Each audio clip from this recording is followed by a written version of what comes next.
요한이 전한 거룩한 복음입니다. 그때 예수님께서 바리사이들에게 이르셨다. 나는 간다.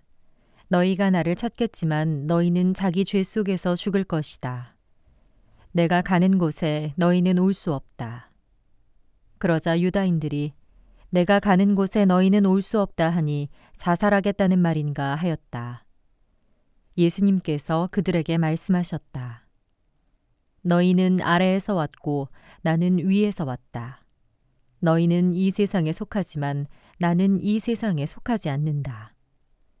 그래서 너희는 자기 죄 속에서 죽을 것이라고 내가 말하였다.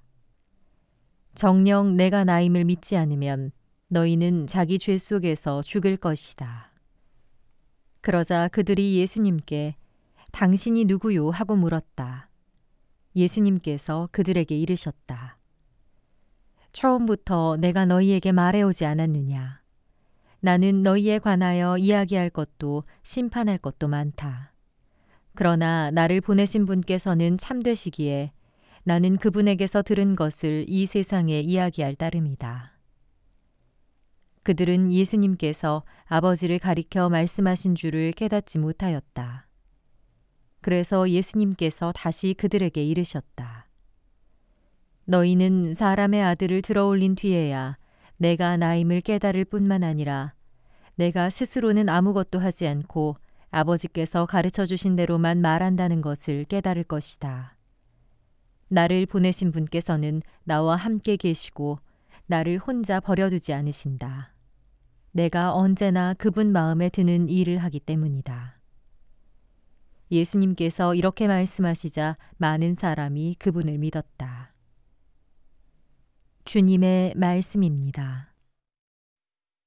네, 참 예수님, 이주영 신부입니다. 예, 오늘은 인간의 완고함, 욕심에 대해서 우리가 성찰하는 시간 가져보겠습니다.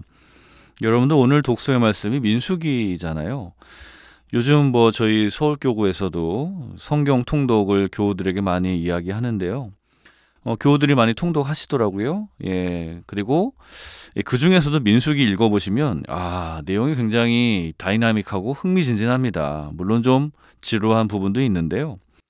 자, 민수기를 히브리 말로 드미드바르라고 하는데 한마디로 광야에서라는 뜻이에요. 이집트를 탈출한 그 백성들이 광야에 체류하면서 겪었던 여러 가지 일들을 다루는 게 민수기 이야기인데 한마디로 말해서 하느님께 불충하고 하느님께 대드는 장면이 민수기에 많이 나옵니다. 민수기에서 이스라엘 자손들은 끝내 주님께서 약속해 주신 그 땅으로 올라가기를 거부합니다. 그리고 모세의 권위를 문제 삼아서 잘못들을 많이 저지릅니다. 그러다 보니까 결국 하느님의 어떤 그런 계획 같은 것들은 그들에 의해서 부정되고 또 주님께서 그들에게 보내신 지도자 모세 또한 배척을 받습니다. 민수기 12장에 보면은 그 모세의 그 절규가 이를 잘 말해줍니다. 이 백성이 제 뱃속에서 생겼습니까? 제가 낳기라도 했습니까? 어찌하여 저더러 이 백성을 품고 선조들에게 약속하신 그 땅으로 가라고 하십니까? 라고 그 모세가 한탄을 합니다. 여러분들 구약 성경을 그 이스라엘 백성에 대한 하느님의 육아일기라는 그런 표현을 쓰거든요. 육아의 어려움 잘 알고 계시죠? 우리 어머님도 얼마나 고생이 많으십니까? 요새 아버지들도 같이 하시는데. 자, 어쨌거나 그 구약의 역사를 보면요. 하느님께서도 그 인내와 사랑으로 용서와 자비로 백성들을 이끄셨습니다.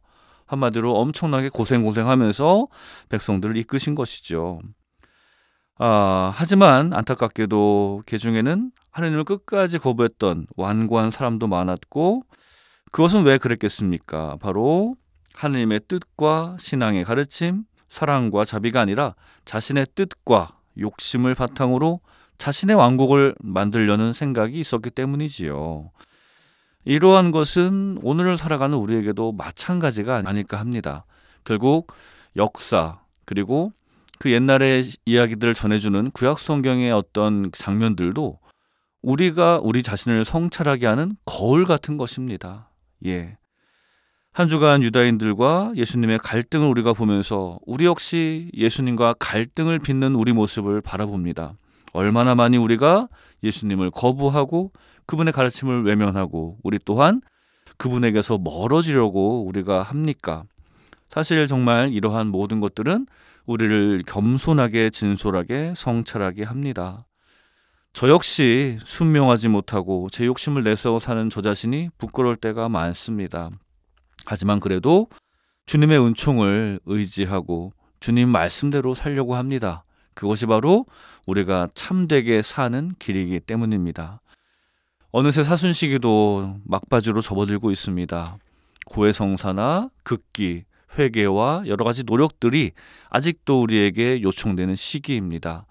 그러한 우리의 노력들이 우리가 하느님을 참으로 알아뵙고 그분 안에서 평화를 얻는 그러한 계기가 되기를 소망합니다.